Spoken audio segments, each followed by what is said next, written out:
Bab 20. Aku menunduk dan melihat bahwa aku telah memukuli kedua tongkat merah itu hingga membengkak seperti kepala babi. Untungnya, aku tidak membunuh mereka. Kalau tidak mereka pasti sudah ompong sekarang.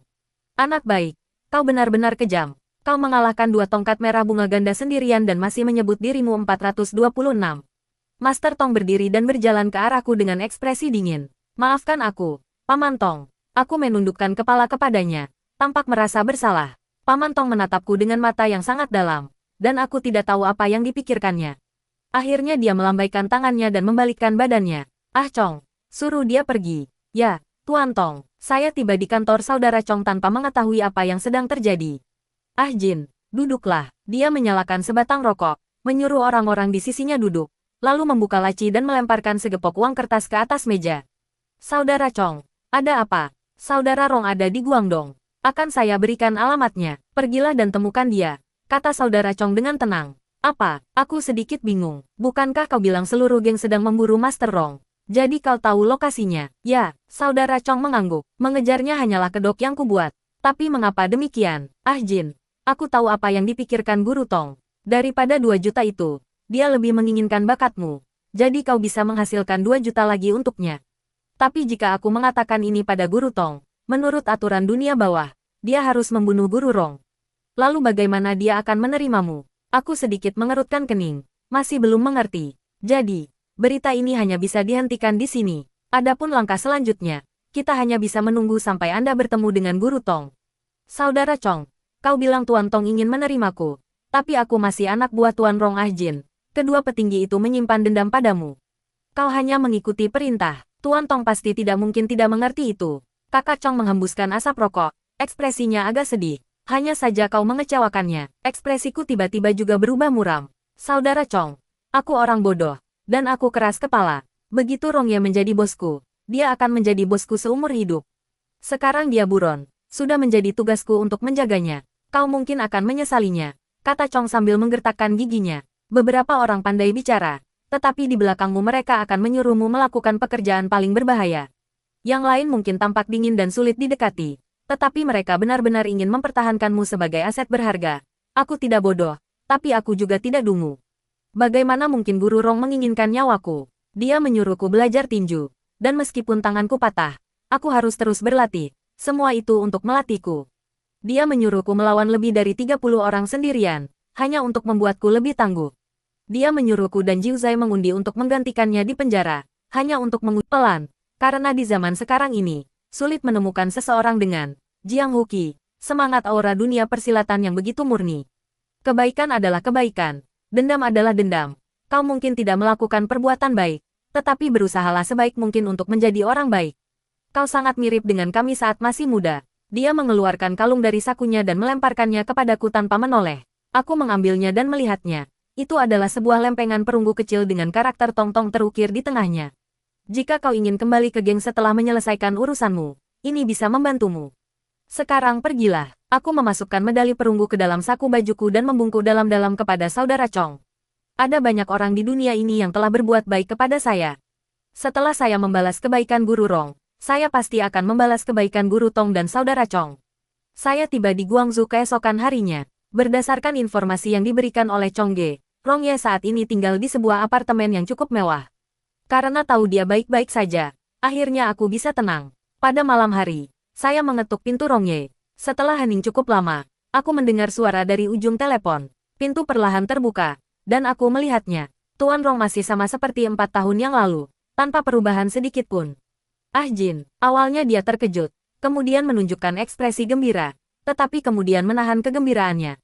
Ekspresinya berubah 3 kali hanya dalam 1 detik, menunjukkan bahwa dia sedang merasa sangat rumit. Tuan Rong membawaku masuk ke dalam rumah. Dekorasi di sini sangat sederhana. Hanya ada beberapa perabot penting. Ada orang lain di dalam. Yang awalnya saya kira adalah Jiu Zai. Ternyata orang itu adalah seorang wanita. Saudara Rong. Apa ini? Tanya wanita itu. Jinglan. Ah Jin. Setelah mengatakan itu, Rongye menatapku lagi. Ah Jin, kakak ipar.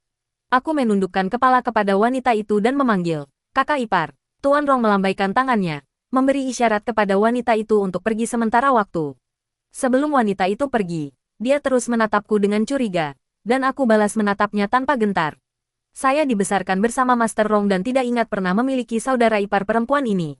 Kakak Rong, di mana Jiu Zai? Aku melihat sekeliling dan merasa tidak ada cukup tempat untuk 3 orang. Ah Jin Rongye mengeluarkan sebatang rokok. Ah Jiu sudah meninggal. Pupil mataku sedikit melebar. Berharap aku salah dengar. Menurutmu apa yang terjadi pada Jiu Zai? Dalam perjalanan kami ke Guangdong, Ah Jiu dibunuh oleh anak buah Fei Tong. Guru Rong menarik napas dalam-dalam dan menundukkan kepalanya dengan frustrasi. Apa? Jiu Zai dibunuh oleh anak buah Tong Ye. Jantungku berdebar kencang. Seolah-olah aku telah kehilangan sesuatu yang penting. Banyak sekali potongan informasi yang melintas di benakku. Tetapi potongan-potongan itu seperti kembang api yang meledak di langit. Aku mencoba meraih dan menangkapnya. Tetapi aku terbakar. Aku ingat ketika aku berusia 11 tahun. Jiu Zai berkata kepadaku dengan senyum riang. Jin, kau punya kekuatan. Dan aku punya kecerdasan. Mari kita ikuti Guru Rong bersama-sama. Tapi sekarang tinju itu kembali. Tapi aku tidak punya otak. Guru Rong dan Guru Tong memberi saya penjelasan yang sepenuhnya bertentangan. Dan saya sama sekali tidak dapat memahami apa yang terjadi. Guru Rong berbohong kepada saya. Atau Guru Tong yang berbohong kepada saya. Pada titik ini, jika itu Jiu Zai, apa yang akan dia lakukan? Aku sangat bodoh. Ah Jin, kau pasti mengalami masa sulit di tempat pembakaran batu bata, kata Guru Rong. Mengapa kau tidak beristirahat di sini sebentar hari ini? Hari ini, aku menggelengkan kepala dan berkata, bukan hanya hari ini, Kakak Rong, aku ingin terus bekerja sama denganmu. Bersamaku, aku mengangguk. Ya, persis seperti lebih dari 10 tahun yang lalu, kataku. Anda adalah dermawan saya, dan saya belum membalas kebaikan Anda. Guru Rong berhenti sejenak, dan abu rokoknya jatuh ke tanah. Ah Jin, jangan dipikirkan lagi. Aku akan mengantarmu ke bawah untuk makan. Dia berdiri dan mengenakan mantelnya. Aku mengikutinya keluar rumah. Kami memesan bir dari warung pinggir jalan. Rongye diam. Begitu pula aku. Dia memesan hidangan berupa cakar beruang panggang. Sesuatu yang belum pernah saya lihat sebelumnya. Melihatnya melahap makanannya, aku berpikir, pasti enak sekali. Ya, telapak beruang pasti rasanya enak. Jika Guru Rong sudah makan, itu sama saja dengan saya sudah makan. Setelah minum beberapa botol bir, saya merasa sedikit depresi. Aku sangat merindukan Jiu Zai. Dia adalah saudaraku. Aku tidak pernah menyangka bahwa setelah 4 tahun penuh kesulitan, aku bahkan tidak akan bisa melihatnya untuk terakhir kalinya. Sambil memikirkan hal itu, saya membuka sebotol bir dan menumpahkannya ke tanah. Didedikasikan untuk saudaraku. Melihat ekspresiku, Tuan Rong menggelengkan kepalanya tanpa daya, lalu berdiri dan membayar tagihannya. Dia sepertinya ingin mengatakan sesuatu, tetapi tidak bisa mengucapkan sepatah kata pun untuk waktu yang lama. Pada saat itu, dia melihat papan nama tempat permainan video di sebelahnya. Setelah berpikir sejenak, dia berkata, "Ah Jin, kamu tidak suka pelacur atau narkoba. Jadi izinkan aku mengajakmu menonton film untuk bersantai. Itu adalah film buatan orang asing, berjudul Terminator. Saya belum pernah melihat film seperti ini seumur hidup saya. Lalu aku memikirkannya lagi, dan menyadari aku tidak punya uang untuk menonton film. Tapi itu tidak menghentikan saya untuk menyukai Terminator. Apakah semua cerita yang digambarkan dalam film-film tersebut berdasarkan kejadian nyata? Kejadian itu sangat mengejutkan sehingga aku hampir lupa tentang Jiu Zai. Bahkan setelah film berakhir dan layar menjadi hitam dengan teks bahasa Inggris, saya tetap berlama-lama, enggan untuk bangun dan pergi. Andai saja Jiu Zai bisa melihat ini, dia sangat pintar. Dia pasti bisa menjelaskan kepadaku bagaimana robot-robot ini dibuat. Jelas sekali itu adalah mesin, namun mereka bersedia membiarkan orang merekamnya. Sayang sekali Jiu Zai tidak akan pernah melihatnya lagi. Ah Jin, aku ingin pensiun dari kehidupan ini. Suara Rongye terdengar dari sampingku. Apa? Aku menoleh untuk melihatnya. Aku sudah tua, dan ini tidak cocok lagi untukku. Tuan Rong menggelengkan kepalanya. Sebaiknya kau pergi. Pergi. Aku berkedip. Tuan Rong, kemana Anda ingin saya pergi? Jangan lewat sini. Pergilah kemana saja.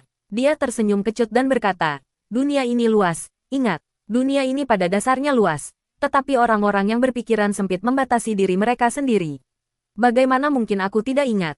Itulah kata-kata yang terukir di punggungku. Aku bisa memilih untuk tidak mengambil jalan ini, jawabku. Selama aku bisa mengikutimu, Kakak Rong tidak membutuhkan saya lagi. Begitu pula Jiu Zai. Aku berubah menjadi kepalan tangan yang melayang di udara, tanpa tubuh atau otak. Kemana sebaiknya aku mendarat? Di mana sebaiknya aku menetap? Saya mengerti. Saya mengangguk, merasa sedikit tidak nyaman di mata dan hidung saya. Tuan Rong, saya tidak akan merepotkan Anda. Saya akan pergi saat fajar besok. Sesampainya di rumah Rongye, aku berbaring di sofa dan tidak bisa tidur. Apa sebenarnya yang terjadi? Mengapa semuanya berubah? Si otak bodoh itu tidak punya tinju. Kenapa dia tidak bisa lari saja? Mengapa mempertaruhkan nyawa sendiri? Kemana perginya kecerdasan dan kecakapanmu yang biasanya? Sialan, kurasa kau sama sekali tidak punya otak. Kau hanya seorang idiot.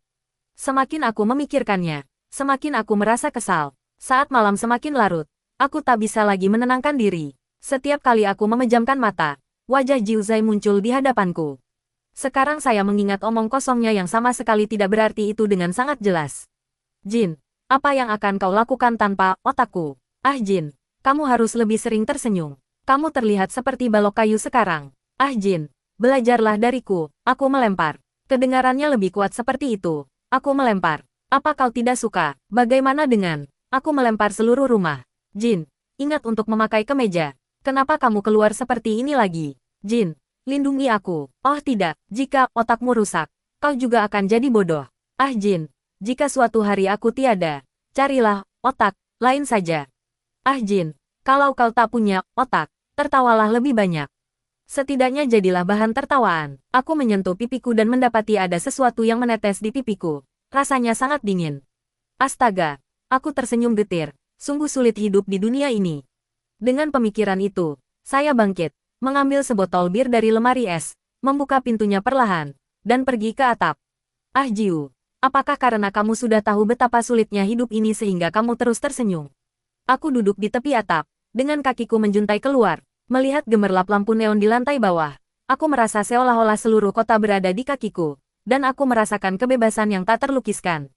Dia menyesap anggur, lalu menuangkan seteguk lagi ke tanah. Angin pagi yang berhembus membuat saya merasa kedinginan, dan saya menyadari bahwa saya lupa mengenakan kemeja lagi. 9. Mari kita minum sepuasnya hari ini. Aduh, tiba-tiba terdengar teriakan dari belakangku, yang membuatku sangat kaget hingga hampir melompat dari gedung. Aku menenangkan diri dan berbalik, lalu melihat seorang wanita tua duduk terkulai di tanah, memegang sapu di tangan kirinya dan setumpuk kertas kuning di tangan kanannya. Dia menatapku dengan gemetar, seolah-olah dia telah melihat sesuatu yang sangat mengerikan. Aku merasa ada yang tidak beres, jadi aku segera turun dari tempat tidur dan menghampirinya untuk memeriksa tante. Apakah tante baik-baik saja? Kau, wanita itu mengerutkan kening, tetapi ekspresinya segera tenang. Anak muda, kau membuatku takut setengah mati. Aku tidak begitu mengerti, aku hanya duduk di sini minum. Bagaimana mungkin itu membuatmu takut? Kamu, wanita parubaya itu menunjuk dengan marah ke belakangku. Tato kamu. Siapa yang menyuruhmu membuat tato seperti itu? Aku sepertinya menyadari sesuatu dan berkata, jangan khawatir, Bu, saya punya tato, tapi saya bukan orang jahat. Siapa yang mengatakan itu? Sang bibi berdiri, menepuk-nepuk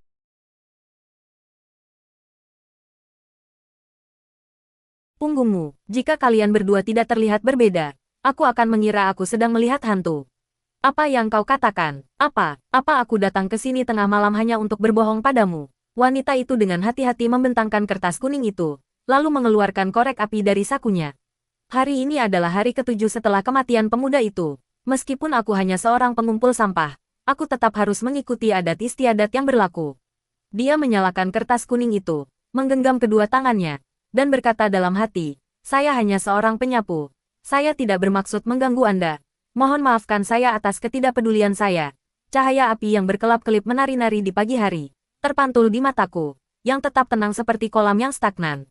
Tante, jangan dibakar. Aku berbalik tanpa ekspresi, memperlihatkan tato di punggungku padanya. Perhatikan baik-baik, apa tante yakin itu sangat mirip dengan tatoku? Wanita yang lebih tua itu melirikku dengan tidak sabar dan berkata, mereka terlihat mirip, tentu saja mereka terlihat mirip, hanya karakternya yang berbeda. Milikmu kira-kira, Tian de Ben, langit dan bumi menjadi satu. Miliknya kira-kira, Feng Ahua, angin dan bunga. Dan karakternya lebih banyak daripada milikmu. Mendengar kata-kata itu, hatiku langsung hancur. Oh, polisi bilang pemuda itu bahkan bukan penghuni gedung ini. Kenapa dia mau melompat dari sini? Ini membuatku. Setelah mengatakan itu, sang bibi menyadari dia salah bicara dan menamparkan mulutnya 3 kali. Toy.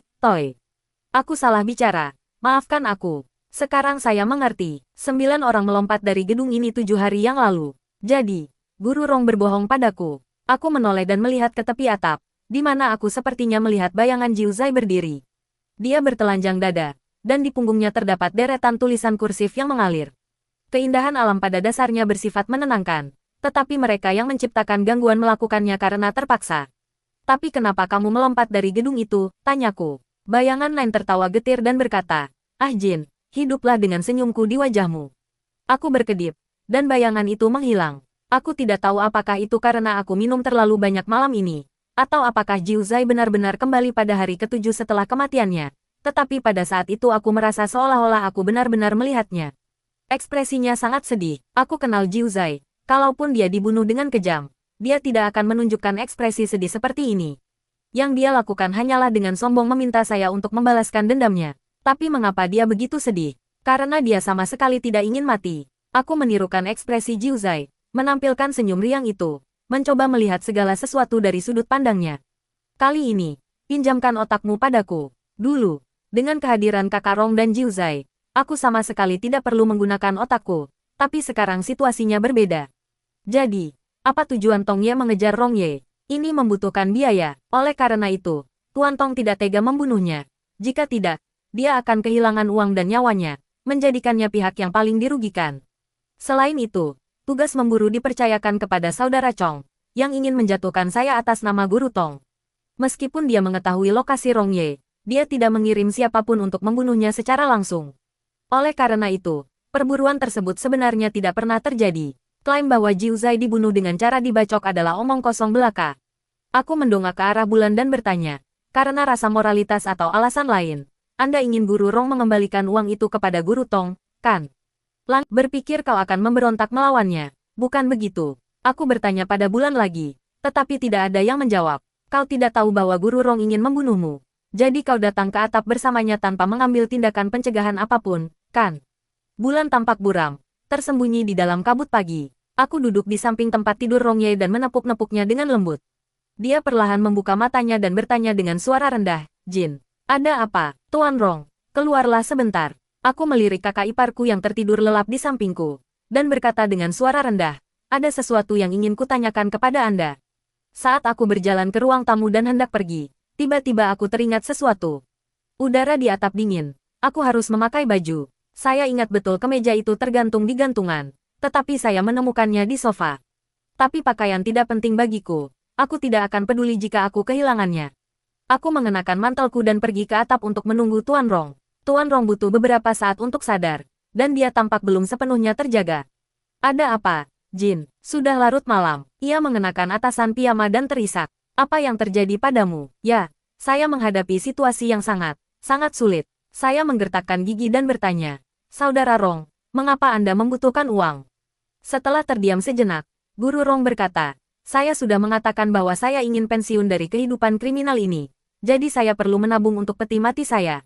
Lalu mengapa kamu meminjam uang dari Paman Tong? Tabunganmu sendiri seharusnya cukup untuk masa pensiunmu. Dia terdiam sejenak, lalu berkata, karena keadaan sudah sampai seperti ini, aku tidak takut untuk memberitahumu. Ah Jin. Aku mengambil uang dari geng itu ke Makau dan kehilangan lebih dari 800.000. Begitu ya. Aku menundukkan kepala tanpa suara. Terakhir kali, ketika Tuan Rong kehilangan uang dan diserang oleh lebih dari 30 orang, sayalah yang menyelesaikan masalah untuknya. Jika aku tidak ada di sini kali ini, siapa yang bisa menyelesaikan masalah ini untuknya? Sebelum masalah ini terungkap, aku harus mencari cara untuk menutupi kekurangan dana geng, kata Rong dengan tenang. Aku tidak bisa mengembalikan uang itu siapapun yang kuminta, jadi aku hanya bisa memilih Fei Tong, yang menyimpan dendam padaku. Kau mencuri uang dari geng untuk berjudi. Bukankah Jiu Zhai menghentikanmu? Tanyaku. Ah Jiu, mata Rong Ye melirik ke sekeliling. Seandainya bukan karena Ah Jiu, aku pasti sudah mendapatkan kembali uangku di Makau hari itu. Itu semua karena dia tidak mengizinkanku berjudi. Orang macam apa dia ini? Hatiku sangat sakit. Siapakah dia? Dia adalah saudaraku. Ah Jin. Ah Jiu pasti telah disuap oleh Fei Tong, kata Guru Rong dengan geram. Dia terus menghalangi saya ketika saya meminjam uang. Dan setelah saya mendapatkannya, dia menyuruh saya untuk segera mengembalikannya. Mengapa saya membesarkan pengkhianat seperti itu?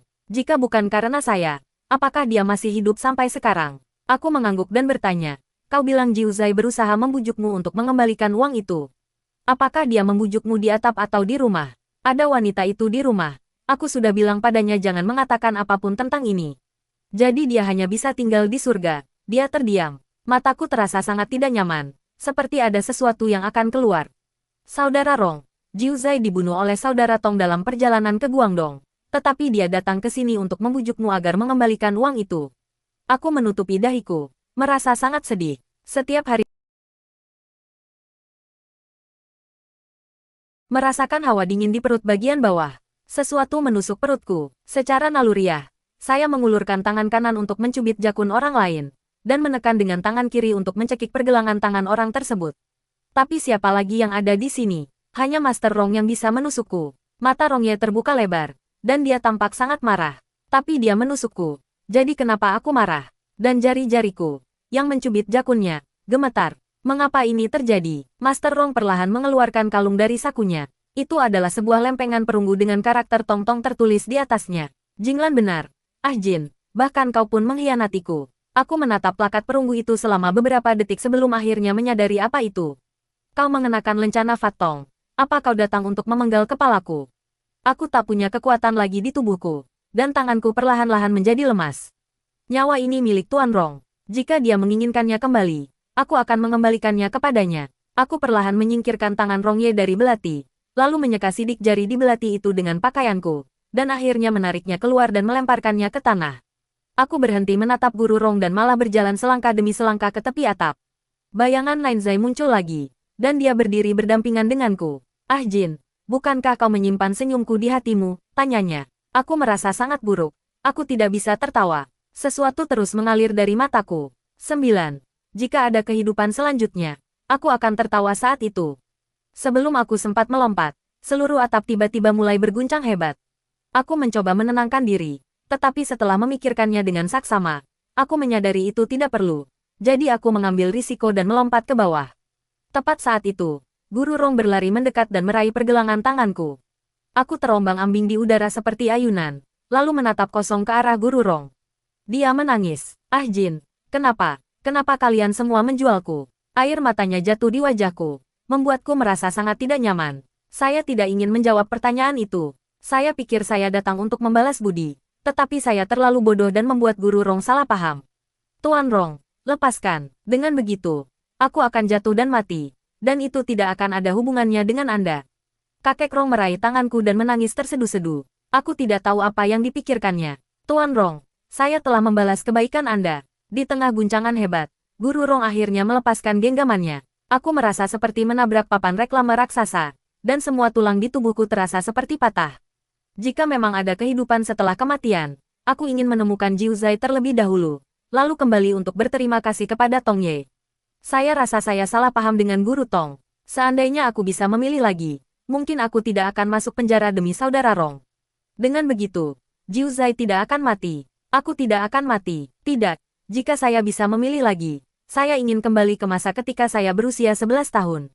Aku akan merebut pisau dari Jiu Zai dan menyuruhnya untuk tidak membunuh preman setempat. Dengan begitu kita bisa menjalani kehidupan normal. Kan, saat aku terbangun lagi, aku masih tidak mengerti apa yang sedang terjadi. Apa semua ini? Apakah kamu sedang membuat film? Pria dan wanita yang berpakaian terlalu modis. Pria yang mengenakan topeng dan setelan jas. Selamat pagi. 9. Kata pria bertopeng itu. Senang bertemu.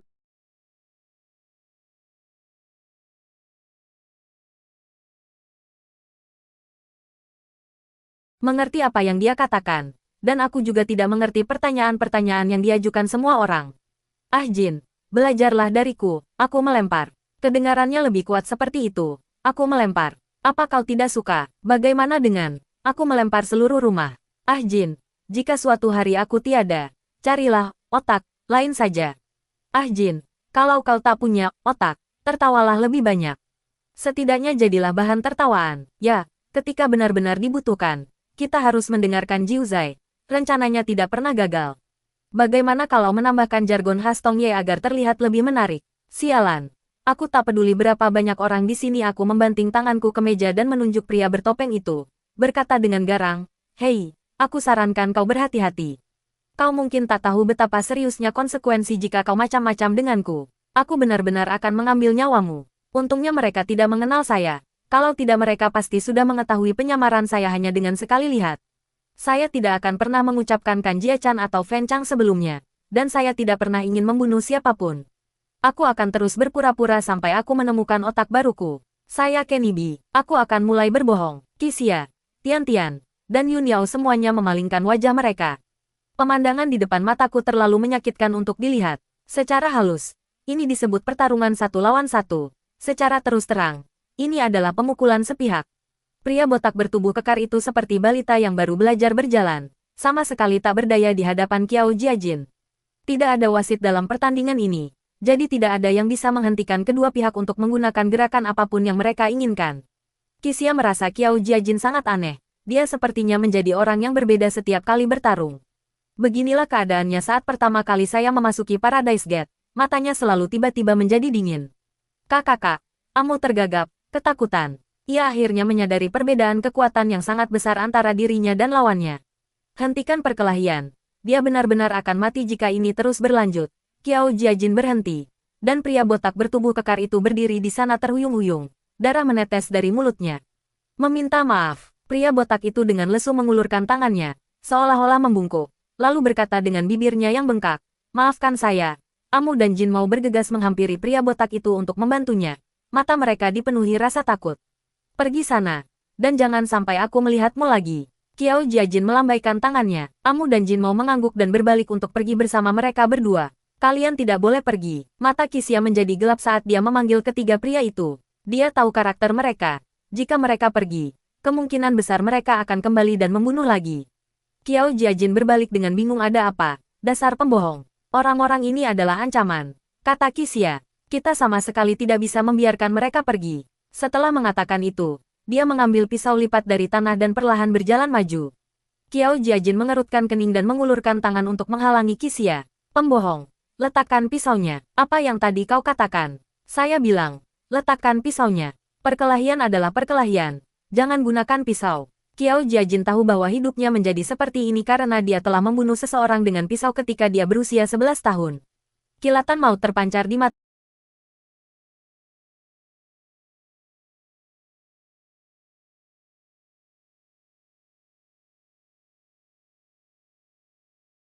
Kata Qixia, aku membunuh mereka sekarang hanya agar tidak ada yang menggangguku selama 9 hari ke depan. Itu juga tidak akan berhasil. Qiao Jiajin terus memegang pergelangan tangan Qixia. Dasar pembohong kecil, aku sudah memberimu semua pelajaran yang perlu kau pelajari. Jika kau masih tidak puas, kau bisa menendangku beberapa kali lagi, tapi kau tidak bisa membunuhku.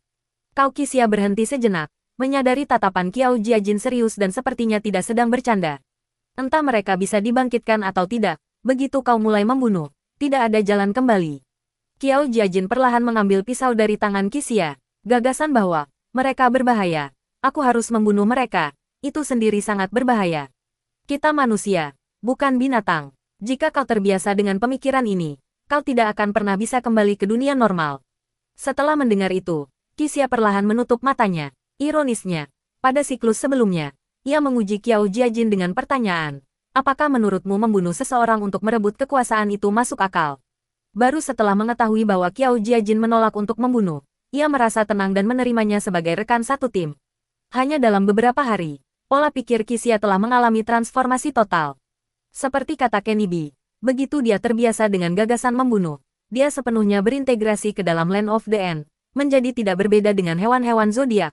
Jika suatu hari ia kembali ke dunia nyata, ia ditakdirkan untuk hidup dengan beban nyawa manusia di pundaknya.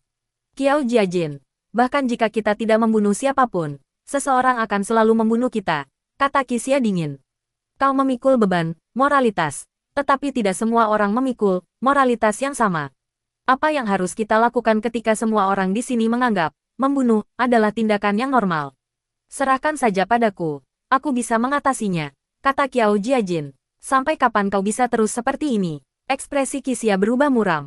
Bagaimana jika kau mati? Aku Qiao Jiajin menghela napas. Ekspresi tak berdaya terpancar di wajahnya. Pembohong, aku tidak sepintar dirimu, jadi aku tidak bisa berpikir sejauh itu.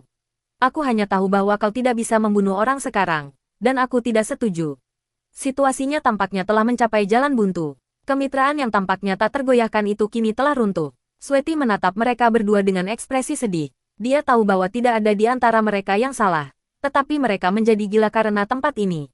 Di tempat seperti ini, haruskah seseorang menganggap dirinya sebagai manusia? Memikirkan hal itu, dia perlahan berjalan maju dan mengambil pisau dari tangan Qiao Jiajin. Aku punya ide, kata Sweaty. Kedua pria itu menoleh dan menatapnya dengan bingung. Aku akan pergi membunuh mereka, katanya pelan. Kau tidak perlu khawatir lagi. Aku akan pergi membunuh mereka. Apa? Qiao Jiajin terkejut. Nona cantik, ini bukan tentang siapa yang membunuh. Apakah Anda ingin menjadi seorang pembunuh? Aku tidak peduli. Sweety menggelengkan kepalanya. Mungkin inilah makna keberadaanku. Lagi pula, bahkan jika aku kembali ke dunia nyata, aku tetap akan menjalani kehidupan yang gelap. Jika kupikirkan baik-baik, hasil terbaik bagiku adalah mati di tempat di mana tidak ada yang mengenalku. Dengan begitu, tidak akan ada yang bersimpati padaku, dan tidak akan ada yang menertawakanku. Kisia berkedip, merasakan bahwa keadaan tampaknya semakin memburuk. Jadi, Sweety tersenyum getir. Aku tidak peduli apakah aku membunuh siapapun atau tidak. Kau boleh memintaku membunuh siapapun yang kau mau. Asal jangan ajak dibicarakan Kisia dan yang lainnya. Dan hanya bisa menyaksikan wanita itu perlahan berjalan mendekat sambil memegang belati. Ada sesuatu yang tidak beres, kata pria berambut pirang itu. Apakah dia mencoba membunuh kita? Tidak, tidak mungkin, kata Amu dengan datar. Kami sudah meminta maaf dan malah dipukul. Lagi pula, kami tidak melukai siapapun. Apakah itu benar-benar perlu? Haruskah kita lari? Tapi Amu menatap Qiao Jiajin. Jika dia benar-benar ingin mengakhiri hidupnya, kemana mereka bisa lari dengan tubuh mereka yang terluka parah? Sweety sudah tiba di hadapannya, sambil mengangkat pisau. Tangannya gemetar, dan dia tampak dalam kondisi yang sangat buruk. Kakak, Amu menelan ludah. Sebenarnya apa yang kau inginkan? Aku hanya ingin melakukan sesuatu untuk orang-orang yang mempercayaiku, kata Sweety. Suaranya tercekat karena emosi. Aku minta maaf. Meskipun tangannya gemetar, dia tidak ragu-ragu saat menyerang. Tepat ketika belati itu melayang ke arah perut bagian bawah Amu, Kisia menariknya kembali. Belati itu jatuh ke tanah karena terkejut. Tidak apa-apa, sayang. Kisia sangat bimbang. Dia memeluk Tian-Tian dan mendapati gadis itu gemetaran seluruh tubuhnya. Dia ketakutan. Ya, ini adalah pembunuhan. Mata orang lain itu tertuju padamu. Tetapi kau hendak menusuk perut mereka dengan pisau. Cukup sudah, kata Kisia. Tidak perlu lagi. Dia dengan lembut membantu Tian-Tian ke samping, lalu menatap ketiga pria yang ketakutan di depannya. Ketiganya terluka parah dan tidak akan bisa membuat masalah selama beberapa hari ke depan. Sekian untuk hari ini. Kalian sebaiknya berhati-hati. Petugas Li melirik Kim Won-hun dan pria berkacamata di sampingnya. Lalu ke Zhang Chenze di sisi lain, merasa sedikit gelisah. Meskipun dia sempat bekerja sama dengan pengacara Zhang, jujur saja, dia tidak terlalu mengenal ketiganya. Di tempat yang asing seperti ini, apakah masuk akal jika orang asing bekerja sama dan bermain game? Apa sebenarnya yang direncanakan Chu Tianqiu dengan pengaturan ini? Pali, saya dengar Anda seorang polisi, tanya pria berkacamata itu. Ya, petugas Li mengangguk. Bukankah ironis bertemu dengan seorang petugas polisi di sini? Tidak, sama sekali tidak. Pria berkacamata itu menggelengkan kepalanya dengan sangat sopan. Di sini, kita semua adalah orang yang sama. Jadi, apa pekerjaanmu? Tanya petugas Li. Saya seorang pendidik, kata pria berkacamata itu. Kita berdua bekerja sangat keras dalam profesi kita, jadi saya mengerti Anda. Petugas Li mengangguk setelah mendengar itu. Dia menatap pria berkacamata itu. Dia kurus dan memiliki mata yang cerah dan tajam, sehingga sulit untuk menebak usianya. Jadi, Anda seorang guru? Ya, bocah berkacamata itu mengangguk, dan keduanya terdiam. Petugas Li menghela napas pasrah. Seandainya bukan karena pengaturan tim oleh Chu Tianqiu, dia lebih memilih untuk bertindak bersama Han Yimou. Jika kita tidak bisa melindungi orang itu, dia mungkin akan membunuh orang-orang di sekitarnya. Zhang Chenze melirik Jin Yuansun, yang tampak berjalan linglung, yang terlihat cukup lucu. Apakah Anda seorang mahasiswa? Tanyanya. Oh, aku. Kim Won-hun tertawa canggung. Kak, aku memang seorang pelajar. Zhang Chenze menyadari terbuat dari wajah sapi dan buaya. Sosok di hadapannya terbuat dari kepala kuda dan kulit ular. Ia sangat kurus dan memiliki tanduk rusa besar yang ditempelkan pada topengnya. Halo semuanya, kata orang itu, dan ternyata itu suara seorang wanita. Apakah kalian ingin bergabung dengan permainan saya? Petugas Li, yang sebelumnya pernah tewas akibat serangan manusia kelinci, merasa sedikit cemas saat mendengar suara wasit wanita itu. Pria berkacamata itu menatap orang di depannya, lalu mengeluarkan peta dari sakunya dan memeriksanya. Ekspresinya agak ragu-ragu. Perjalanan mereka diatur oleh Chu Tianqiu, jadi mengapa tujuan mereka adalah tempat yang mengerikan? Kim Won-hun, apakah kita salah jalan? Bocah berkacamata itu mengangkat peta ke arah Kim Won-hun. Bisakah kau melihatnya? Kim Won-hun melihat peta itu dan merasa bahwa arahnya sudah benar. Namun, lokasi di peta ditandai dengan jelas sebagai Human Tiger, dan dilengkapi dengan panduan yang terdiri dari beberapa lusin kata. Bagaimana monster di depanku ini menyerupai harimau? Saya, manusia naga, kata wanita itu. Permainan gratis. Ada yang mau main? Keempat orang itu saling memandang dengan kebingungan. Dia sebenarnya adalah naga manusia. Namun, topengnya tidak bergaya sama dengan manusia naga yang telah kita lihat sebelumnya. Pantas saja bocah berkacamata itu mengangguk. Pacu mengatakan permainan di sini dikategorikan menurut 12 hewan zodiak. Jadi bertemu dengan naga bukanlah hal yang mengejutkan, karena semuanya berada dalam 12 hewan zodiak. 3 orang lainnya mengangguk. Selain petugas Li, 3 orang lainnya tidak mengingat kejadian tersebut, sehingga mereka hanya bisa mengikuti instruksi Chu Tianqiu. Bahkan bagi petugas Li, yang masih mengingat kejadian itu, ini adalah pertama kalinya dia melihat permainan yang menampilkan naga. Peta saat ini bermasalah. Apakah Anda ingin ikut bermain? Kurasa ini tidak sepadan dengan risikonya, kata petugas Li. Jika petanya salah, itu berarti strategi Chu Tianqiu juga tidak akan berhasil. Mari kita kembali. Namun, jalan itu tidak dapat diterima, kata Kim Won-hun. Apa, saudaraku? Kita tidak membutuhkan tiket-tiket itu. Jelas Jin Yuan-sun. Tidak rugi jika kita melepaskan tiket-tiket itu begitu saja. Bocah berkacamata itu mengerutkan kening. Mengerti maksud Kim Won-hun. Ini adalah permainan gratis. Artinya skenario terburuknya adalah Anda impas. Jika kita menang, kita dapat memberikan kontribusi yang lebih besar kepada organisasi. Karena Chu Tianqiu pernah mengatakan bahwa sebagian besar permainan tingkat manusia aman. Namun, apa isi permainan dari Dragon? Tiba-tiba, pria berkacamata itu teringat sesuatu ngomong-ngomong. Pak, Pacu bilang Anda adalah seorang Eko. Zhang Chenze terkejut. Dia dan Jin Yuan-sun saling bertukar pandangan bingung penggema. Apa itu? Memang benar. Saya seorang penggema, petugas Li mengangguk. Tetapi saya khawatir saya harus mengecewakan Anda. Saya tersingkir sangat awal, dan pengetahuan saya sangat terbatas. Saya bahkan tidak tahu apa itu naga. Begitu pria berkacamata itu mengangguk dan berkata kepada mereka bertiga, kita hanya punya 2 pilihan sekarang berbalik, mengambil peta lain, dan berangkat lagi, atau mengambil risiko di sini. Tapi ini bukan hanya keputusan saya. Jadi saya perlu mendiskusikannya dengan kalian semua. Petugas Li berpikir sejenak dan berkata, mari kita voting. Adakah yang ingin kembali? Melihat tidak ada yang mengangkat tangan, petugas Li pun mengangkat tangannya. Saran pribadi saya adalah untuk memikirkan semuanya dengan matang.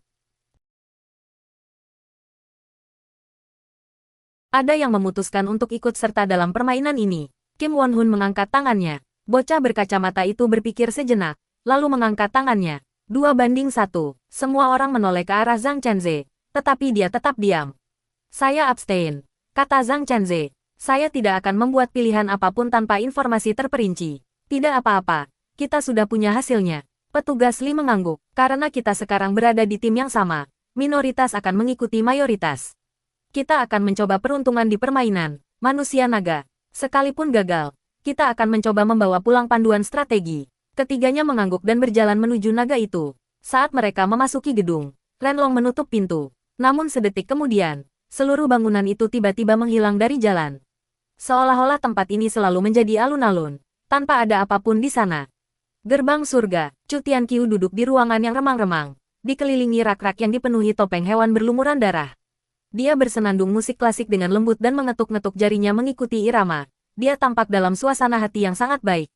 Tidak lama kemudian, dia membuka matanya dan memandang papan catur di atas meja. Di atasnya terdapat bidak catur berwarna hitam dan beberapa mainan plastik yang sudah usang. Dia mengangkat keempat prajurit itu dan dengan lembut menempatkan mereka di depan mainan monster raksasa, bergumam pada dirinya sendiri. Para pembunuh naga, kesempatan telah tiba. Bagaimana kalian akan memilih untuk mati? Setelah mengatakan itu, dia terkekeh dan melihat ke belakang mainan monster itu.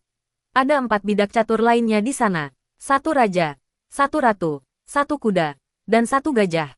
Keempat bagian ini, bersama dengan 4 prajurit sebelumnya, mengepung monster plastik itu dari kedua sisi, membentuk situasi pengepungan dan pemusnahan. Qixia, menurutmu ini apa? Chu Tianqiu memejamkan mata dan terus menyenandungkan musik klasik. Mengapa hanya ada 1 raja di papan catur? Bahkan setelah melepaskan ketiga orang itu, ekspresi Qixia tetap agak serius. Dia tidak tahu siapa yang benar dan siapa yang salah antara dirinya dan Qiao Jiajin. Tetapi apapun yang terjadi, dia tidak bisa membiarkan Tian-Tian membunuh seseorang untuknya. Kemana kita akan pergi selanjutnya? Tanya Qixia. Setelah mendengar itu, Yun Yao mengeluarkan peta dari dadanya, yang diberikan Chu Tianqiu kepadanya sebelum mereka berangkat. Setelah memeriksanya dengan saksama, dia berkata, tidak jauh dari sini. Itu adalah harimau. Mau kita lihat bersama? Manusia harimau. Tanya Qixia. Ya, Yun Yao mengangguk.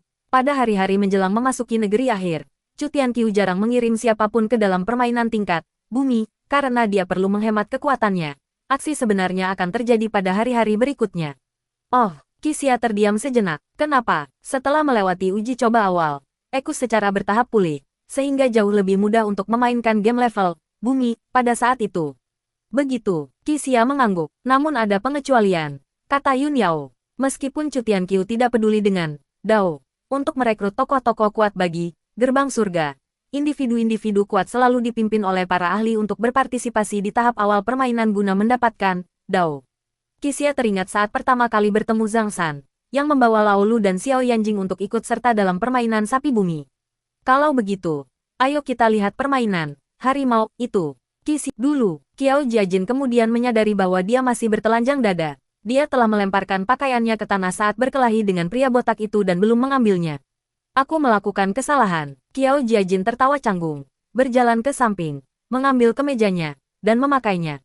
Setelah berjalan sekitar 10 menit, kelompok itu mengikuti peta dan berbelok ke gang yang sangat tersembunyi sebelum akhirnya melihat hewan zodiak. Tapi itu sama sekali bukan harimau. Itu adalah sesuatu yang bahkan lebih menakutkan daripada seekor harimau. Itu seekor naga. Qixia menyipitkan mata dan bergumam pada dirinya sendiri. Apa yang terjadi? Yun Yao juga agak bingung saat itu. Hah, itu manusia naga. Dia menunduk untuk memeriksa petanya, yang dengan jelas menunjukkan manusia harimau. Qixia melihat peta itu. Meskipun peta itu digambar dengan cara yang agak sederhana, informasi kuncinya sangat jelas, termasuk persimpangan mana yang harus dituju. Namun, ruang permainan yang dituju semua orang sesuai peta ternyata dipenuhi oleh banyak orang. Mau ikut main bareng aku? Tiketnya gratis, kata pria yang mengenakan topeng yang dijahit itu. Jika kau tidak bisa berpartisipasi, pergilah, kata Qixia dingin sambil berbalik untuk pergi. Tunggu sebentar. Dasar pembohong. Qiao Jiajin meraih Qixia dan bertanya, apa yang salah dengan naga? Apa bedanya dengan harimau? Aku tidak tahu. Qixia menggelengkan kepalanya. Aku hanya tahu seseorang memberitahuku. Pertama, jangan melawan langit. Dan kedua, jangan memprovokasi naga. Meskipun Qiao Jiajin tidak sepenuhnya mengerti, dia tahu dia harus mempercayai otaknya. Baiklah, lupakan saja. Tepat ketika keduanya hendak pergi, mereka mendapati Yun Yao berdiri di sana tanpa bergerak. Idol, kau tidak mau pergi? Tanya Qiao Jiajin. Menurutku ini kesempatan langka, kata Yun Yao. Kami baru sekali menjumpai Dragon di pusat kota. Jadi aku ingin tahu seperti apa permainan Dragon itu. Tapi menurutku, naga sangat berbahaya, kata Qixia. Aku sarankan kau mempertimbangkan kembali. Apa yang berbahaya bagi kita? Tanya Yun Yao sambil tersenyum kecut. Bahkan jika permainan ini melibatkan kematian, apakah menurutmu itu berbahaya? Ini, Qixia mengerutkan kening, merasa bahwa kata-kata Yun Yao sangat masuk akal. Permainan di sini, betapapun sulitnya, hanya berujung pada kematian. Namun kini ia tahu bahwa tidak ada yang perlu ditakutkan tentang kematian. Selama tidak melibatkan taruhan nyawa, semua peserta benar-benar aman. Terlebih lagi, permainan manusia naga tidak memerlukan tiket, artinya tidak ada yang mengalami kerugian. Qixia menundukkan kepala dan merenung sejenak, lalu menyadari bahwa satu-satunya hal yang mencurigakan adalah Chu Tianqiu. Mengapa dia memberikan peta yang salah? Apakah dia benar-benar lebih bodoh dan ceroboh daripada yang kukira? Yun Yao, kau bilang pernah melihat naga. Itu game apa? Tanya Qixia. Bukan aku yang melihat naga itu, melainkan Chu Tianqiu, kata Yun Yao pelan. Dia bilang, naga itu menanyakan beberapa pertanyaan sepele kepadanya, yang jawabannya tidak benar, jadi dia gagal. Kecerdasan, tanya jawab. Pupil mata Qixia membesar. Yun Yao, kau bercanda. Kenapa aku harus berbohong padamu? Itulah yang dikatakan Chu Tianqiu. Qixia mulai berpikir lagi. Ini aneh. Semuanya sangat aneh. Di antara 12 hewan zodiak, naga terlahir sebagai dewa dan memiliki kekuatan magis yang sangat besar. Menurut teori manusia babi, naga sama sekali tidak boleh dianggap remeh.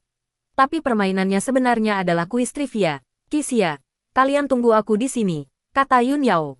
Aku ingin pergi dan melihat sendiri. Sueti dan Qiao Jiajin menoleh ke arah Qixia, bertanya-tanya apa yang sedang direncanakannya.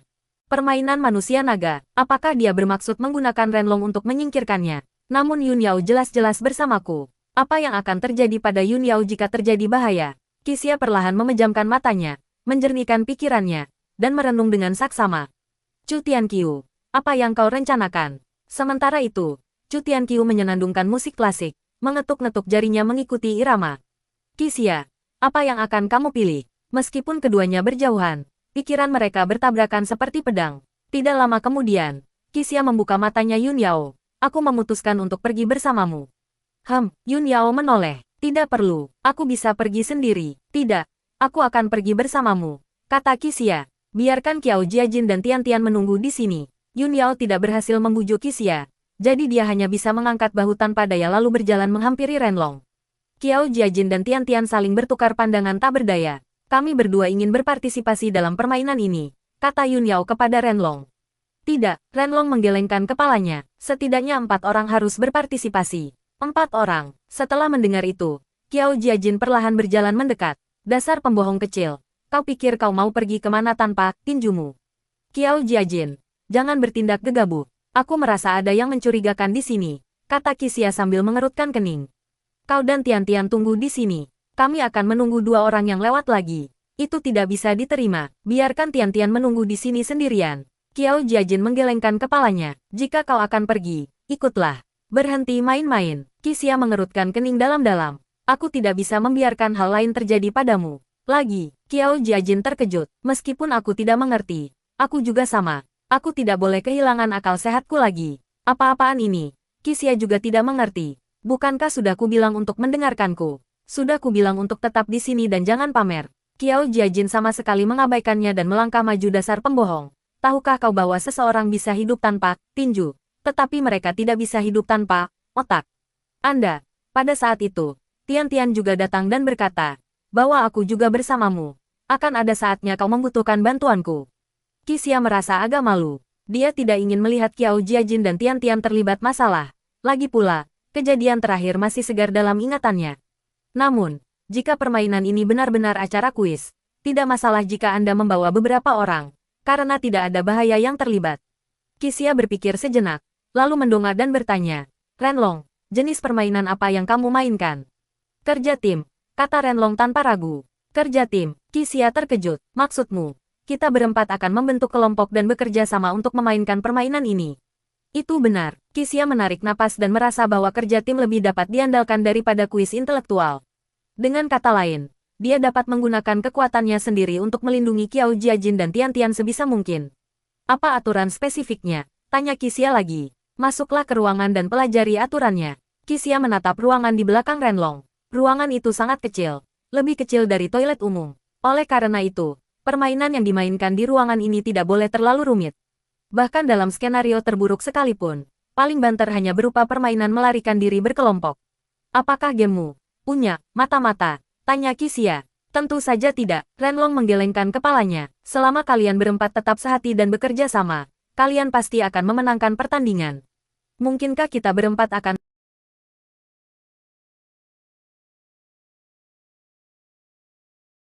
tahu bahwa mengambil risiko itu sepadan? Kalau begitu, mari kita pergi bersama. Naga itu perlahan memperlihatkan senyumnya. Oke, bagus sekali. Dia mengangguk, menyingkir, dan memberi jalan bagi Qixia dan yang lainnya tanpa masuk. Qixia dan Yun Yao saling bertukar pandang lalu perlahan berjalan mendekat. Qiao Jiajin dan Tian Tian mengikuti dari dekat, dan keempatnya memasuki ruangan. Barulah saat itu aku menyadari bahwa ruangan itu paling luasnya 3 atau 4 meter persegi, dengan dinding logam di keempat sisinya dan lantai jaring kawat di bawah kakiku. Di sudut ruangan terdapat sebuah bangku kayu tua, di atasnya diletakkan sebuah pisau panjang yang berkilauan. Di dinding sebelah kiri tergantung sebuah jam hitung mundur, dengan waktu yang berhenti di angka 10 menit. Permainan macam apa yang akan dimainkan di toilet kecil yang terlihat jelas ini? Patah, dengan suara yang tegas, pintu di belakang keempat orang itu tertutup seperti yang diharapkan. Qixia berbalik dan mendapati ada dinding besi di belakangnya. Sialan. Qiao Jiajin mengumpat pelan. Orang itu belum menjelaskan aturannya. Apa dia lupa?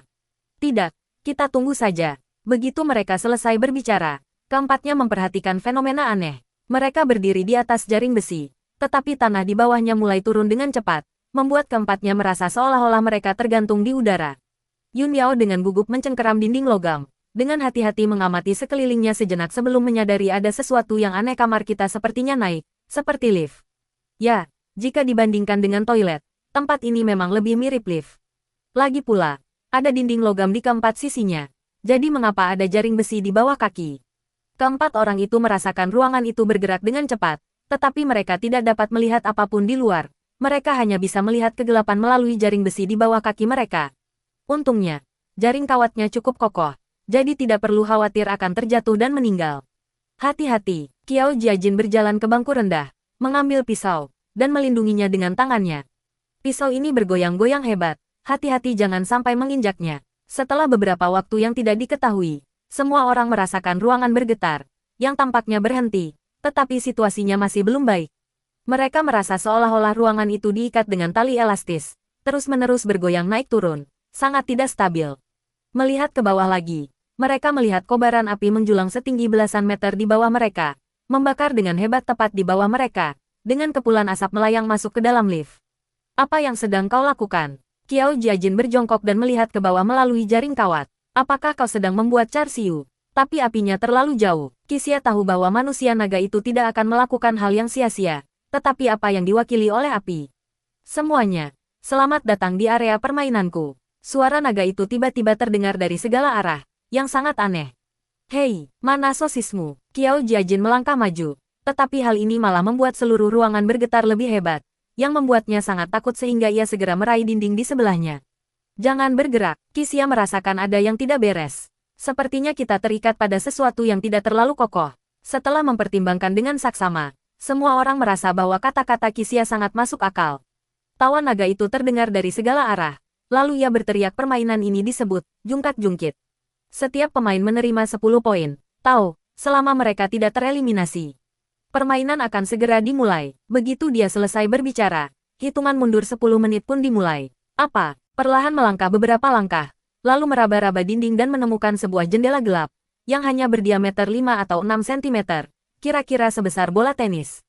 Dia dengan lembut mendorongnya keluar, dan sebuah jendela kecil terbuka. Qixia menelan ludah dan melihat keluar jendela kecil. Seketika, bulu kuduknya berdiri. Bagaimanapun juga, naga tetaplah naga. Apakah bangunan seperti ini benar-benar ada?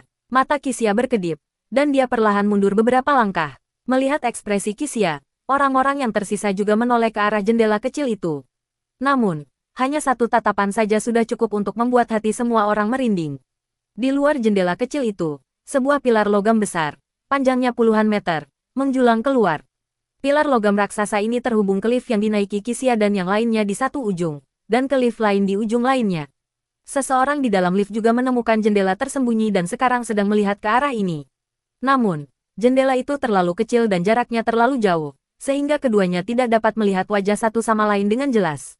Pilar logam besar ini, yang terpasang di tengah dan memiliki dua ruangan yang menggantung di kedua ujungnya, bergoyang sedikit. Sialan, jungkat-jungkit, Qixia mengumpat pelan. Apakah ini yang kau inginkan? Pembohong apa ini? Qiao Jiajin berkedip berulang kali. Dia menatap kobaran api di kejauhan dan berkeringat dingin. Jungkat-jungkit adalah struktur fisik yang sangat sulit untuk dijaga kestabilannya. Tak lama kemudian, sedikit perbedaan berat antara kedua sisi akan menyebabkan salah satu ujungnya jatuh ke tanah. Namun di bawah kaki mereka terbentang kobaran api. Jika tenggelam, orang-orang di dalam ruangan akan jatuh langsung ke dalam api dan terbakar hidup-hidup. Kita perlu menjadi lebih ringan, gumam Qixia pada dirinya sendiri. Kamar kita hanya bisa bertahan jika menjadi lebih ringan. Sebelum Qixia selesai berbicara, mereka merasakan ruangan mereka perlahan-lahan tenggelam. Mereka lebih berat satu sama lain. Oh tidak, ketiga orang itu, selain Tian-Tian, terkejut dan segera bergerak mendekat ke pilar besi tersebut. Sayang, kemarilah juga, kata Qiao Jiajin. Sweaty mengangguk setelah mendengar itu dan dengan cepat berdiri di samping mereka bertiga. Menurut prinsip pengungkitan, mereka tidak dapat berdiri di sisi terluar ruangan. Jika tidak, gaya yang diberikan oleh ruangan akan lebih besar daripada gaya yang diberikan oleh pihak lain. Tampaknya pihak lawan telah mengetahui hal ini sebelumnya, yang berarti mereka tidak mudah untuk dihadapi. Chu Tianqiu selesai menyenandungkan sebuah lagu dan perlahan memperlihatkan senyumnya. Coba tebak, katanya sambil membuka matanya. Kau ingin menggunakan kekuatanmu sendiri untuk melindungi rekan satu timmu. Jadi kau setuju untuk berpartisipasi dalam permainan manusia naga, kan? Chu Tianqiu menegakkan tubuhnya dan memandang papan catur. Di sebelah kanan terdapat 4 prajurit, sedangkan di sebelah kiri terdapat raja, ratu, kuda, dan gajah. Kedelapan bidak catur ini sekarang menyerang dari kedua sisi, mengepung dan mengalahkan monster tersebut. Terkadang, terlalu pintar hingga merugikan diri sendiri adalah penyakit yang mematikan. Chu Tianqiu berpikir sejenak, lalu mengulurkan tangan dan perlahan-lahan memindahkan monster itu dari tengah bidak catur. Formasi tersebut agak aneh pada saat itu, Kedelapan bidak catur ditempatkan di sisi kiri dan kanan, saling berhadapan dengan konfrontasi yang tegang, tetapi mereka tampaknya tidak sedang mengepung monster. Lebih tepatnya, mereka saling membunuh. Chu Tianqiu perlahan berdiri, tidak lagi memandang papan catur di atas meja, melainkan berjalan ke meja makan dan berhenti. Di sana, ia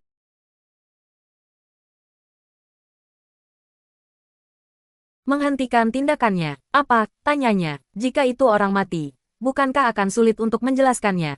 Tanya seseorang di luar pintu. Tidak masalah jika semua orang di sini mati, asalkan Qixia yang sok benar itu masih hidup. Chu Tianqiu memperlihatkan senyum sinis. Saat ini, dia cerdas dan arogan. Kita perlu menimpakan penyesalan yang paling menyakitkan padanya. Saya mengerti. Orang di luar pintu itu terdiam sejenak sebelum perlahan pergi. Qixia dan ketiga orang lainnya menempelkan tubuh mereka erat-erat ke dinding, menarik napas dalam-dalam dan tegang. Kedua ujung jungkat-jungkit kemudian memasuki keadaan stabil yang sangat aneh. Kita sangat beruntung, gumam Yun Yao pada dirinya sendiri. Kedua ruangan itu memiliki berat yang sama persis. Daripada mengatakan kita beruntung, lebih tepatnya kita katakan bahwa manusia naga memang dirancang seperti ini sejak awal, kata Qixia sambil menggertakkan giginya. Skenario terbaik saat ini adalah kebuntuan ini. Jika kita bisa mempertahankan kebuntuan ini sampai kita menemukan solusi. Begitu kata-kata itu terucap, ruangan-ruangan itu mulai turun perlahan lagi. Qixia ingin mempertahankan kebuntuan, tetapi pihak lain tidak menginginkannya. Karena kalian semua ingin mati. Qixia menggertakkan giginya. Jangan salahkan aku. Apa yang harus kita lakukan? Qiao Jiajin menempelkan tubuhnya ke dinding. Keringat dingin menetes di wajahnya. Bagaimana mungkin kita lebih ringan dari mereka? Sweaty melirik pisau panjang di tangan Qiao Jiajin, menelan ludah, dan berkata, mungkinkah kita harus memotong salah satu tangan kita? Jangan konyol. Qixia menyela pikiran Tian-Tian. Tangan manapun yang kau potong, kau tidak bisa melemparkannya keluar dari ruangan tertutup ini. Berat badan kita tidak akan pernah berubah. Ini Sweaty menundukkan kepalanya tanpa suara. Ekspresinya agak sedih. Nona cantik, ide Anda terlalu berbahaya. Qiao Jiajin menyembunyikan pisau di belakang punggungnya. Aku sudah menolak ide ini untukmu. Pikirkan hal lain. Tanpa mengucapkan sepatah kata pun, Yun Yao pergi ke jendela kecil seukuran bola tenis, mengeluarkan dao dari ranselnya, dan melemparkannya satu persatu seperti melempar koin. Anda, Qixia sedikit terkejut, tetapi tahu bahwa tidak ada cara yang lebih baik saat ini. Setiap sedikit penurunan berat badan dapat diterima. Mari kita lakukan bersama. Semua orang mengeluarkan dao dari saku mereka. Sekarang bukan waktunya untuk berhemat dengan dao mereka. Jika mereka tenggelam di sini, siklus reinkarnasi ini akan berakhir. Qiao Jiajin dan Tian-Tian mengeluarkan tabungan mereka dan membuangnya sekaligus. Qixia juga mengeluarkan beberapa token dao dan melemparkannya. Tetapi untuk berjaga-jaga, dia menyimpan satu di sakunya. Benda itu diberikan kepadanya oleh perwira Li. Qixia menggunakan tao ini untuk mengalahkan monyet tersebut. Dan itu adalah jimat keberuntungannya. Berharap benda itu akan membawa keberuntungan lagi baginya dalam musibah ini. Namun setelah semua orang membuang hampir semua tao, mereka mendapati bahwa lokasi ruangan tersebut tidak berubah. Ini menunjukkan bahwa pihak lain juga berusaha untuk menjadi lebih ringan. Sepertinya ada satu orang pintar di tim itu juga, gumam Qixia pada dirinya sendiri. Apalagi yang mungkin mereka rugikan? Yun Yao menggigit bibirnya, perlahan mengambil ranselnya, dan dengan enggan mengeluarkan lipstik dari dalamnya. Kosmetik bahkan lebih langka daripada tao di negeri akhir, dan dia tampak sangat sedih. Setelah ragu-ragu perlahan-lahan naik, dan cahaya api di bawah kaki mereka semakin menjauh. Bagus sekali Qixia menempelkan tubuhnya ke dinding dengan gugup dan melirik ke kejauhan. Mari kita pertahankan seperti ini, selisih berat 1 atau 2 pon sudah cukup untuk menentukan pemenangnya. Namun, mereka baru saja naik kurang dari 1 menit ketika keseimbangan itu kembali terganggu. Aku tidak tahu apa yang mereka lakukan pada kamar orang lain, tapi beratnya terus berkurang. Tiang-tiang logam yang menghubungkan kedua ruangan itu mengeluarkan suara derit yang keras. Qixia dapat merasakan dengan jelas bahwa kamarnya tenggelam. Meskipun kedua orang di dua ruangan itu tidak pernah bertemu, mereka berdua berusaha sekuat tenaga untuk bertahan hidup. Tao, sudah hilang. Bagaimana dengan pisau? Qiao Jiajin menatap pisau di tangannya. Pisau ini beratnya 2 atau 3 pon. Haruskah kita membuangnya saja? Tidak, kata Qixia. Qiao Jiajin, aku punya tugas yang sangat sulit untukmu. Tugas yang sulit. Qiao Jiajin terdiam sejenak. Apa itu? Aku khawatir hanya kau yang bisa melakukan tugas ini. Qixia menunjuk ke bangku kecil di sebelahnya. Potong-potonglah. Bangku kecil ini sudah ada di ruangan ini sejak awal. Jadi pasti ada alasan mengapa bangku ini ada di sana. Qiao Jiajin mengerti. Mengambil bangku kecil itu dan menimbangnya di tangannya. Bangku itu terbuat dari kayu solid dan memang sangat berat. Dari segi kekuatan, hanya kamu yang bisa menghancurkannya berkeping-keping dalam waktu singkat. Tetapi kamu harus berhati-hati agar tidak melakukan gerakan yang terlalu besar. Jika tidak, akan sulit bagi kami untuk menjaga stabilitas. Saya mengerti. Qiao Jiajin mengangguk, lalu menarik napas dalam-dalam, mengayunkan pedang panjangnya dan menebas bangku rendah itu, seketika menciptakan retakan. Alih-alih terus menggunakan pisau, dia mengulurkan jari-jarinya, meraih celah itu, lalu dengan paksa mematahkan serat kayu, membelah bangku itu menjadi dua. Dia mengayunkan tangannya lalu memotong bagian yang tersisa. Karena area jendela gelap itu terbatas, Qiao Jiajin harus memotong bangku itu menjadi potongan-potongan yang sangat kecil agar bisa membongkarnya dan membuangnya. Oleh karena itu, ia dengan tegas mengadopsi strategi yang sama seperti menebang kayu. Dia mengambil kaki bangku rendah, menancapkannya di tanah, dan tiba-tiba memotongnya. Kemudian, dengan jentikan tangannya, dia mematahkan sepotong kayu tipis. Kalian ambil dulu dan buang, kata Qiao Jiajin. Ketiganya memiliki pembagian kerja yang jelas. Qiao Jiajin memotong bangku rendah. Tian-Tian mengambil potongan kayu dan menyerahkannya kepada Qixia, yang kemudian menyerahkannya kepada Yun Yao, yang kemudian membuangnya. Hal ini memastikan bahwa rentang gerak keempat orang tersebut tetap seminimal mungkin. Hanya dalam waktu 2 atau 3 menit, keempat kaki bangku itu telah dibongkar dan dibuang, hanya menyisakan papan kayu. Aneh, Yun Yao terus menatap ke seberang jendela yang gelap. Mengapa kita masih sejajar? Taktik apa yang mereka gunakan? Namun sedetik kemudian, dari kejauhan ia melihat serpihan kayu seolah-olah dilemparkan keluar dari jendela gelap di seberangnya. Oh tidak, sepertinya mereka juga memotong kursi, kata Yun Yao. Kita harus cepat. Qixia tahu bahwa tindakan pihak lain dapat dimengerti, karena ruangan kedua belah pihak seharusnya didekorasi dengan cara yang sama.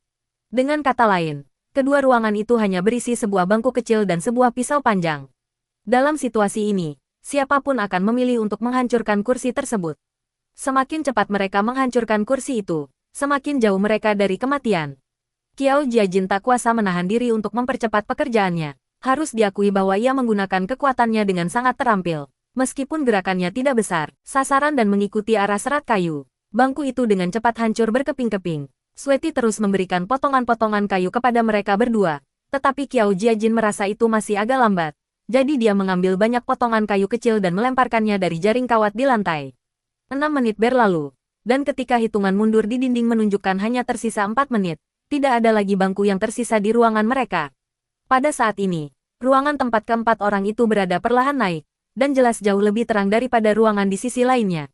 Tetap tenang, Qixia mengumpulkan semua orang di sekelilingnya, mencoba membuat ruangan terasa lebih ringan. Yun Yao berpikir sejenak, lalu merebut pisau panjang dari tangan Qiao Jiajin, memotong tas kulit di tangannya menjadi beberapa bagian, dan melemparkannya keluar melalui lubang tersebut. Tingkat kenaikan suhu di ruangan itu meningkat lagi. Qixia mengintip keluar melalui jendela yang gelap dan melihat bahwa ruangan lain itu seperti lift tanpa tali, langsung tenggelam ke dalam kobaran api. Dia merasa sedikit gelisah. Apakah ada tim lain di ruangan seberang? Apakah ada 4 orang juga? Mereka mungkin saja meninggal tanpa mengetahui alasannya. Tepat ketika pihak lain hendak jatuh ke dalam kobaran api, kecepatan penurunan tiba-tiba melambat. Qixia mengerutkan kening, karena tahu bahwa pihak lain juga telah membuang semua bangku. Tampaknya pihak lawan juga memiliki pria yang kuat dan berotot. Kedua sisi kini memiliki berat yang hampir sama, dan bahkan mungkin keduanya akan kembali ke keadaan semula. Qixia berpikir sejenak, lalu segera melepas bajunya, menggulungnya menjadi handuk, dan melemparkannya keluar melalui jendela yang gelap. Dia berbalik, hendak mengatakan sesuatu, ketika dia menyadari bahwa Qiao Jiajin juga telah melepas bajunya. Ambil punyaku dan buang juga, katanya. Lalu mulai melepas celananya. Ah, kau, Yun Yao dengan canggung menutup matanya. Bagaimana bisa kau tiba-tiba? Jangan khawatir. Aku tidak akan melepas seluruh pakaianku. Lalu, bagaimana dengan kita? Tanya Sweaty agak canggung. Kalian berdua tidak mungkin. Qixia menggelengkan kepalanya. Pakaian kalian tidak terlalu berat, jadi melepasnya tidak akan berpengaruh. Qixia mengambil kemeja dan celana jeans Qiao Jiajin lalu menyerahkannya tanpa mengucapkan sepatah kata pun. Kemudian dia melepas sepatunya sendiri dan sepatu Qiao Jiajin lalu membuangnya. Yun Yao dan Tian-Tian mengikuti jejaknya, melepas sepatu mereka, memotongnya dengan pisau, dan membuangnya. Kedua pria dewasa itu menanggalkan pakaian mereka hingga hanya tersisa celana dalam dan berdiri di dekat tembok, dengan gugup mengintip keluar. Benar saja, keseimbangan itu kembali terganggu. Ruangan satunya lagi baru saja mulai naik, tetapi kemudian tenggelam lagi. Memang ada orang yang cerdas di pihak lawan. Tetapi strateginya selalu selangkah di belakang Qixia. Dalam permainan di mana hidup bergantung pada seutas benang, Belum lagi jika Anda lebih lambat selangkah, bahkan sesaat pun bisa menjerumuskan Anda ke dalam neraka. Kali ini, lawan hanya bisa jatuh ke lautan api. Xia mengerutkan keningnya tajam ketika melihat ruangan itu menurun dengan cepat di kejauhan. Tiba-tiba ia teringat sesuatu. Tidak, teriaknya kepada mereka bertiga sambil berbalik, pegang erat-erat jaring kawat di tanah. Ketiganya terdiam sejenak, lalu segera berjongkok seperti Xia dan mencengkeram jaring besi di tanah dengan erat. Mereka menyadari bahwa mereka dapat melihat situasi jauh di bawah dari pagar besi yang berada di bawah kaki mereka. Ruangan di kejauhan itu runtuh dengan keras ke dalam kobaran api, mengirimkan semburan api yang tak terhitung jumlahnya dan langsung menerangi area sekitarnya.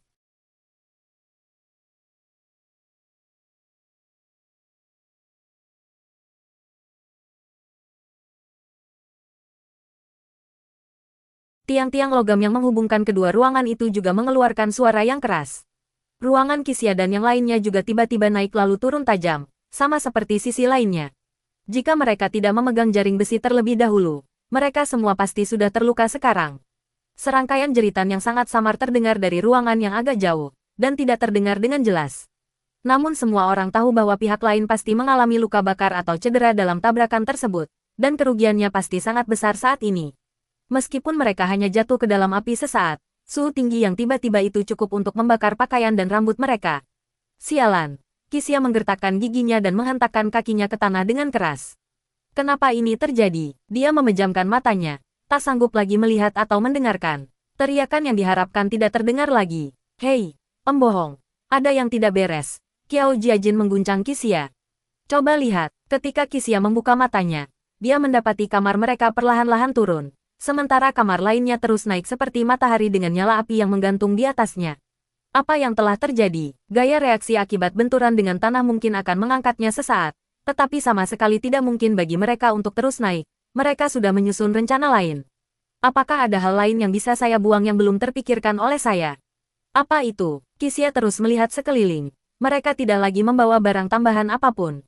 Namun mengapa pihak lain masih terus bangkit? Pada saat itu, Tian-Tian perlahan mengulurkan tangannya dan mengangkatnya di depan Qiao Jiajin. Apa yang kau lakukan? Tanya Qiao Jiajin dengan mata terbelalak. Tanganku kecil dan kurus. Seharusnya aku bisa melemparnya, kata Sweti dengan suara gemetar. Aku sudah bilang tidak. Qiao Jiajin menggelengkan kepalanya berulang kali. Pasti ada cara lain. Mari kita pikirkan cara lain. Tidak ada waktu untuk memikirkan cara lain, teriak Sweti. Kita akan jatuh ke dalam api kurang dari 1 menit lagi. Aku lebih memilih mati kesakitan daripada terbakar sampai mati. Tidak, tidak, tidak. Qiao Jiajin terus menggelengkan kepalanya. Masih ada si pembohong. Dia akan menemukan cara. Kalau kamu tidak mau memotong, aku akan memotongnya sendiri, kata Sweti. Berikan pisaunya. Aku bilang tidak. Suara bising kedua orang itu membuat otak Xia berdenyut kesakitan. Dia tentu saja tidak bisa membiarkan Tian-Tian memotong tangannya. Tapi, adakah cara lain selain cara ini? Mungkin mereka akan memotong salah satu atau kedua tangan Sweti. Atau mungkin, Xia tiba-tiba mengerutkan kening dan menamparkan wajahnya sendiri dengan keras. Xia, apa yang kau pikirkan? Gumamnya pada diri sendiri. Aku tidak bisa memperlakukannya seperti ini. Tenanglah, tenanglah. Pikirkan baik-baik pengetahuan apa yang harus kugunakan. Yun Yao menoleh dan menatap Xia. Ia tampak sangat menderita, dan keputusasaan di matanya lebih kuat dari biasanya. Prinsip Lansdowne. Tidak, tidak. Tidak, hukum bias katastropik. Tidak, ini bukan. Xia menjambak rambutnya, bergumam sendiri. Ruangan itu perlahan-lahan turun, dan panas yang mengerikan memenuhi seluruh ruangan. Mereka berempat mulai berkeringat deras, dan setiap detik terasa seperti keabadian. Qiao Jiajin memandang Xia dengan sedikit enggan, lalu mengambil pisau dan berjalan ke sudut ruangan. Diam-diam mengayunkannya dengan ganas ke arah jaring besi di lantai. Apa yang sedang kau lakukan? Tanya Yun Yao sambil menyeka keringatnya.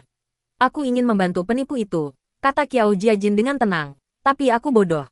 Satu-satunya cara yang terlintas di pikiranku adalah memotong sebagian jaring besi itu.